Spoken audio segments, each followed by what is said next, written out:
Bien, en primer lugar, querría dar las gracias a Luis Miguel y a Karin por haberme invitado y también por haber organizado este extraordinario acontecimiento. Y creo que puedo hablar en nombre de los demás oradores también por su hospitalidad tan extraordinaria en estos días. De nuevo, muchísimas gracias. Bien, pues yo ahora mismo puedo finalizar la sesión de mañana. Debo admitir que no es tan fácil como uno podría pensar, porque se han dicho muchísimas cosas, sobre todo en el documento de Javier sobre Telépolis, donde aquí y allá, a lo que aquí y allá me referiré cuando haga mi presentación. También las nociones de Derek sobre el nuevo panorama ingente de lo que es la tecnología individualizada. Mi documento no tiene que ver tanto con tecnología. Estas tecnologías las llevamos hablando de ellas durante varios días. Yo quiero hablar sobre contenido, flujos. Tiene que ver con las conexiones y sobre todo trata del tema de la comunicación política, que creo que es un tema que, por lo que a mí respecta, también es importantísimo para crear esta sociedad universal, la sociedad de la información universal que hemos debatido aquí, pero asimismo es algo que nos ayudaría a crear una nueva sociedad civil universal. Y creo que, dada la palabra crisis de los próximos años, desde el acontecer de este nuevo siglo, creo que es importantísimo también para las jóvenes generaciones no solo pensar en bajarse música, etcétera, sino pensar también en nuevas fórmulas de comunicación política en todo el mundo.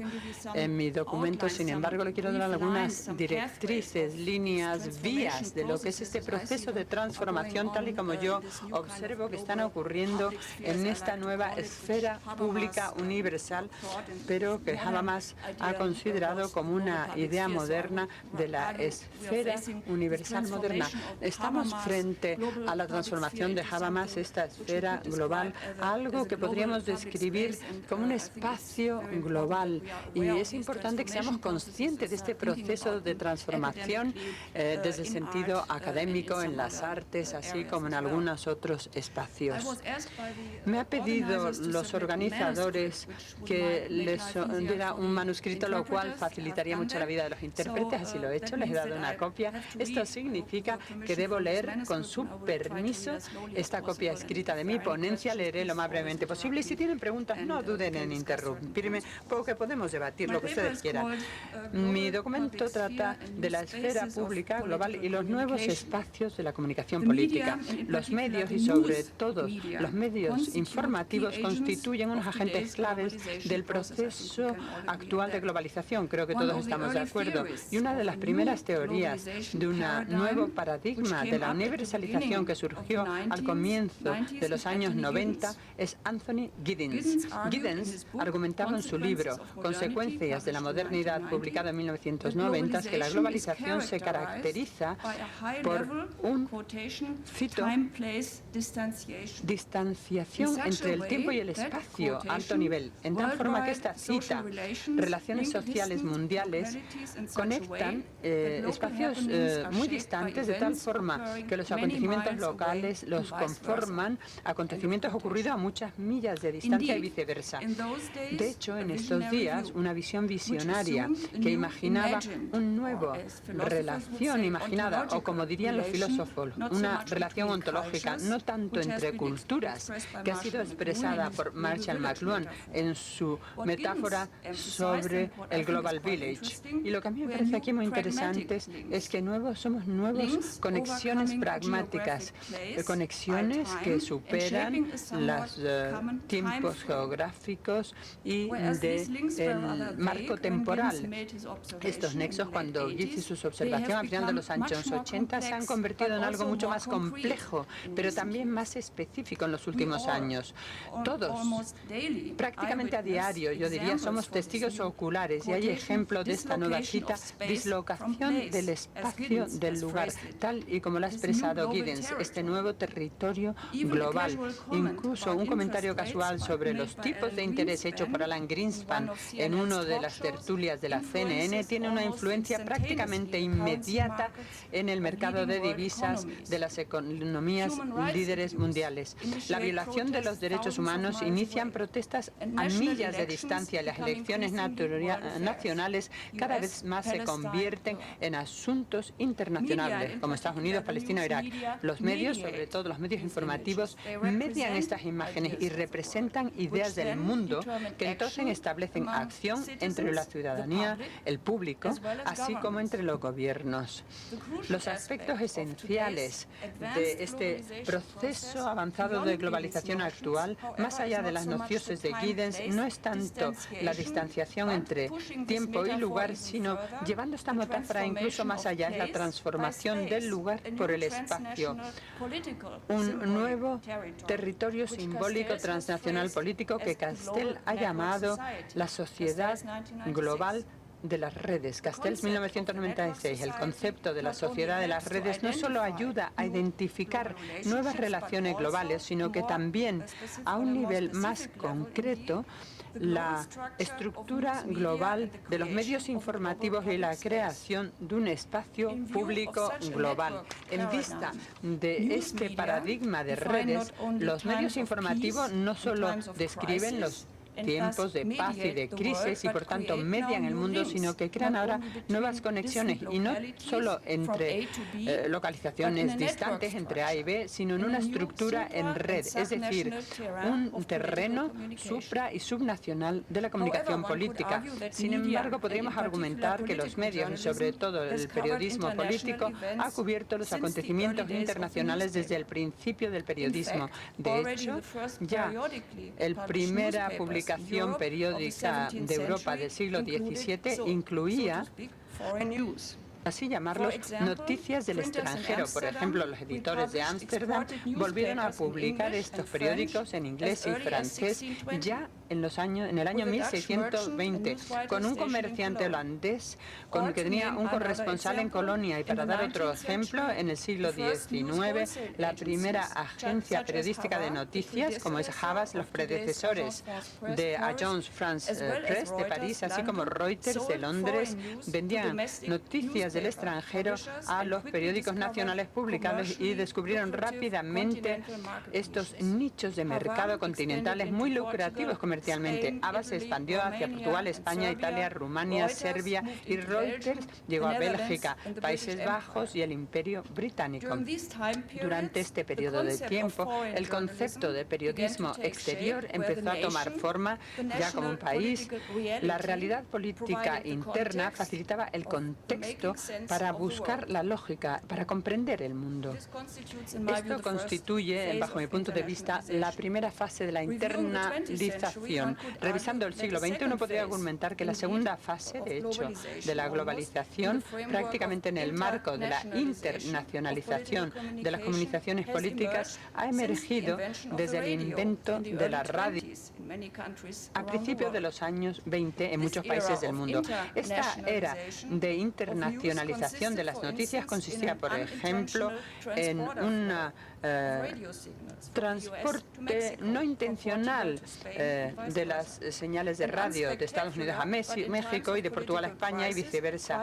En tiempos de crisis políticas, una esfera que transportaba las políticas muy poderosa. Con estos programas de radio internacionales y que se lanzaban durante la Segunda Guerra Mundial y durante la Guerra Fría, hubo una nueva noción de lo que es el periodismo internacional y que emergía para dar respuesta y dirigirse a audiencias específicas en muchos países de todo el mundo. La Voz de Rusia se lanzaba ya en 1929. El programa estaba dirigido a Alemania y se llamaba Here is Moscow. La BBC, el World Service, empezó su Empire Service en 1932. La BBC, el servicio europeo, que se establecía en 1940, y el servicio en el extranjero en el año 1958, emitiendo para Australia. La Voz de América se inicia en 1942 también con un programa alemán. Estos son solo algunos de los fenómenos que ya desafían y a veces ponen en cuestión la visión mundial, dando al azar o de forma constante las contrarrealidades, por ejemplo, en tiempos de conflictos internacionales graves. Contrariamente, los estados totalitarios en Europa imponían penalizaciones y creaban tecnologías muy sofisticadas para detectar estas entradas, esta afluencia de noticias de radios no deseadas limitados. Mientras que este flujo de noticias, estos formatos, estaban asociados exclusivamente con la tecnología de la radio, los primeros satélites en órbita facilitaban no solo incluso en vivo este metraje, esta secuencia transcontinentales para acreditar la globalización de las noticias de los años 60 y 70 del siglo XXI. Este espacio en este formato de huella vía satélite constituye en nuestra lista una tercera era de la globalización, como la transnacionalización de las noticias.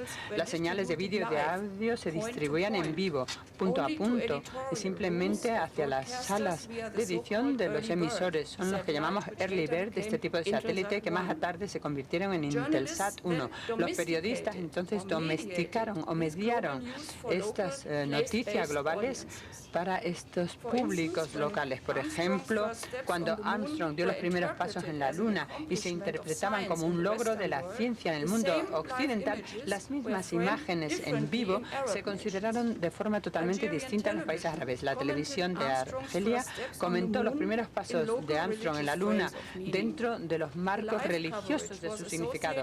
La cobertura en vivo se asociaba con comentarios de la televisión de Argelia de que Armstrong había oído la voz de los muazzin, lo cual daba un marco religioso a este logro científico tan extraordinario.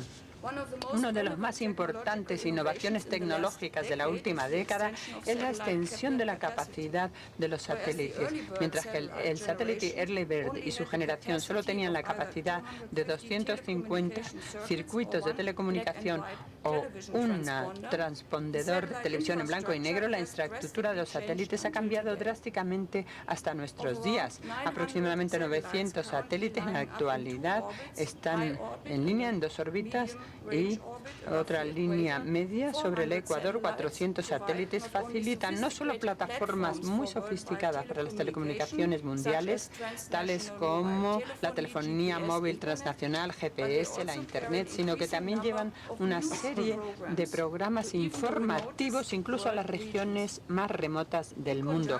Conjuntamente con estos avances tecnológicos, la diversificación de los formatos de aportación satélite, no solo punto a punto, como solían ser en la primera generación de satélites, sino punto a multipunto, directamente a los hogares, y que crea la infraestructura para facilitar noticias a las viviendas particulares, antenas y repetidores situados en lugares, por ejemplo, terrestremente en zonas que no eran accesibles. Puedo aquí incluir una anécdota. He tenido el privilegio de pasar unos años en Marruecos.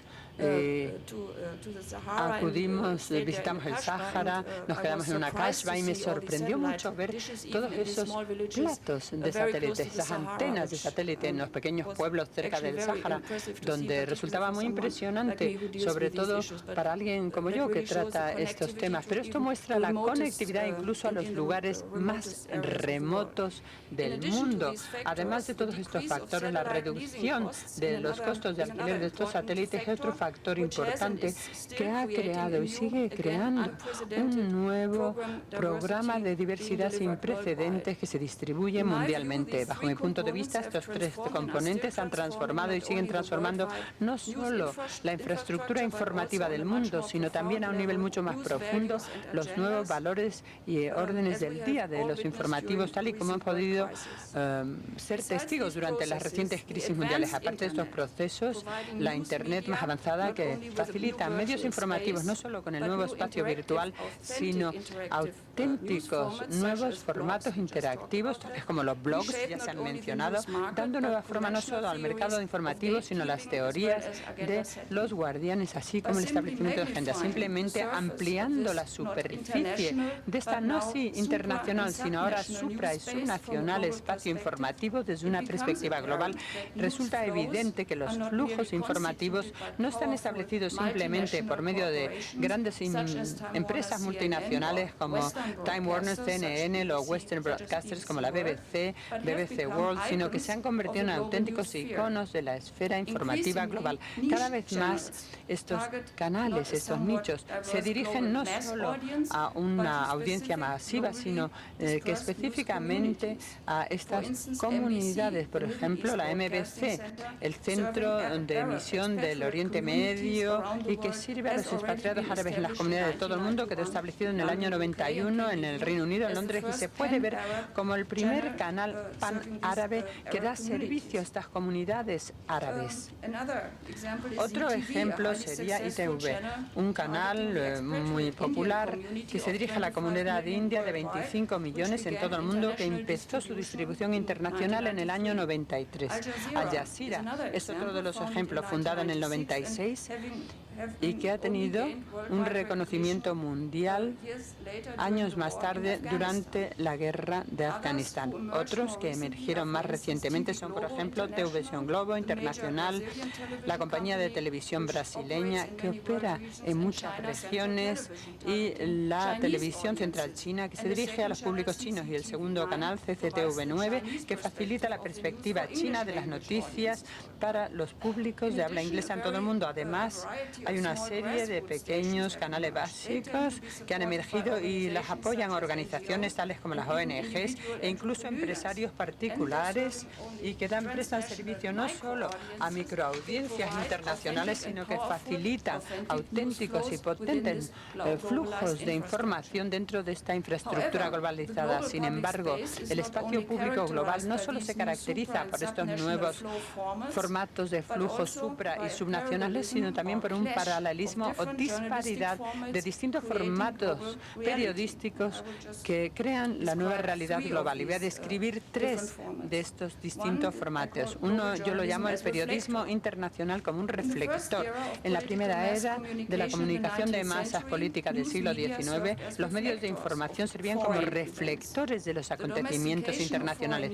La domesticación de las noticias internacionales en la primera era de los medios informativos de masa, por ejemplo, con la creación de un ángulo nacional de la visión del mundo, se consideraba un elemento crucial dentro del proceso de construir y definir la identidad nacional. La identidad nacional basada en un término construido o imaginado. Según Andersen, distinguía entre nosotros y ellos, nosotros y los otros, nosotros, el país, ellos, el mundo ajeno, el mundo exterior. Esta noción está basada en una congruencia concreta entre un territorio geográfico y simbólico, un territorio que se define por fronteras físicas claramente marcadas y normativas de inmigración, controles de pasaporte, pero también como la idea común del destino social. Y en este sentido, los primeros conceptos del periodismo extranjero estaba más bien conectado a la construcción de los nuevos estados modernos en el siglo XIX, la formación de un pluribus unum nacional, identidad del Estados Unidos, así como la formación de una noción común del mundo, por ejemplo, dentro de los sistemas en colonización. La meta, en general, era crear una percepción común del mundo que representa un elemento clave en el proceso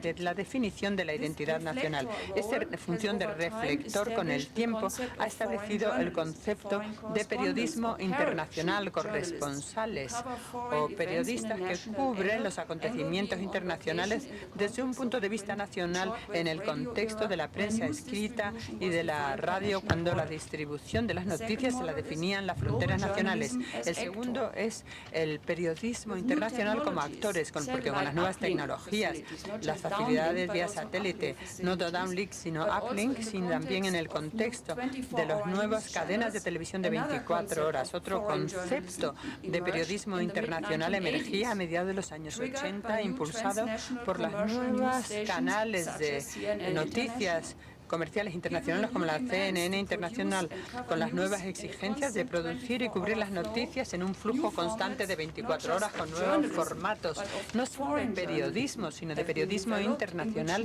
que se han desarrollado, donde los medios informativos de repente ya no eran reflectores pasivos, sino que se convirtieron en actores dentro de este nuevo territorio político nuevamente formado y globalizado. En estos días, sobre todo, el formato de la CNN de facilitar las noticias, el seguimiento constante de los acontecimientos que tenían lugar en todo el mundo y que no solo transformaron la función del periodismo internacional de reflector a actor, sino que también ganó una función de guardia globalizado a comienzos de los años 80 y 90 del siglo XX. Todos recordamos el monopolio de la CNN como actor en la Primera Guerra del Golfo, que facilitaba el marco político de esta crisis mundial. Un periodista de la CNN recuerda los primeros minutos de la guerra de Kuwait. Cuando yo le entrevisté, y le cito textualmente, le encontré en Atlanta, recuerdo haber estado en la sala de prensa cuando escuchamos que Bagdad estaba siendo bombardeado. Este grupo de personas de Atlanta supimos quizá 2 minutos antes de que el mundo tuviera estas noticias, y el mundo tuvo estas noticias gracias a CNN. Cierro esta cita. Sin embargo, esta era no solo ha definido la divulgación de noticias, sino también las nuevas influencias políticas de los periodistas internacionales en el ámbito de la diplomacia de los medios. El impacto de la cobertura informativa y su extensión ha inspirado nuevos enfoques y ha descrito las relaciones entre los medios de la informativa, como ha dicho James Bacon III, y cito textualmente, en Irak, Bosnia, Somalia, Ruanda y Chechenia, entre otros. La cobertura real del tiempo del conflicto por medio de los medios electrónicos ha servido para crear un nuevo imperativo muy poderoso de la acción rápida que no estaba presente en otras eras menos frenéticas. Cierro cita. Y el antiguo secretario de Naciones Unidas, Boutros Ghali, cita, CNN es el 5º miembro del Consejo de Seguridad. Cierro comillas.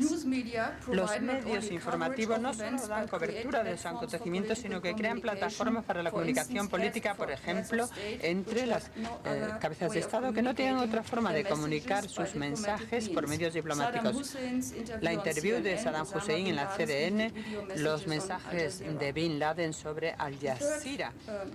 El tercer tipo de informativos mundiales lo llamo periodismo como lupa, como lente de aumento. Durante la última década, sin embargo, hay un nuevo formato que ha aparecido y que no necesariamente refleja o actúa, sino que amplifica los temas de naturaleza política. El periodismo global como lupa ha facilitado e incrementado la cooperación transnacional entre los medios informativos, la fusión de las plataformas de distribución, Internet y la televisión, nueva demanda de orientación y historias o noticias cortas en flujos de noticias globales cada vez más complejos. Podríamos decir, entonces, si hacemos un análisis más abstracto, que el proceso de globalización avanzado de la actualidad, la nueva relatividad de la globalización, considerando la emergencia de estructuras concretas más que generales, nos da la dinámica push-pull para crear un grado de complejidad que gradualmente afecta los paradigmas nacionales de flujos de entrada y de salida y cambia también los conceptos convencionales de la esfera pública. Mi tesis es que uno de los resultados más interesantes de este proceso de transformación es un cambio de paradigma de las noticias como algo que nos proporciona un sentimiento de lugar, que ahora nos dan un sentimiento de espacio, algo desterrealizado. Parece que, sin embargo, los nuevos planteamientos para el periodismo global, es decir, una cultura global informativa, todavía no se ha desarrollado. Una observación bastante interesante revela la enorme brecha, que también es muy peligrosa, entre la sofisticación de la infraestructura tecnológica mundial, por una parte, y las demandas cada vez mayores de marcos conceptuales, no solamente para los hechos, sino también para la información y el significado, en esta tendencia de aprender de qué va el mundo o hacerse una idea de lo que va el mundo.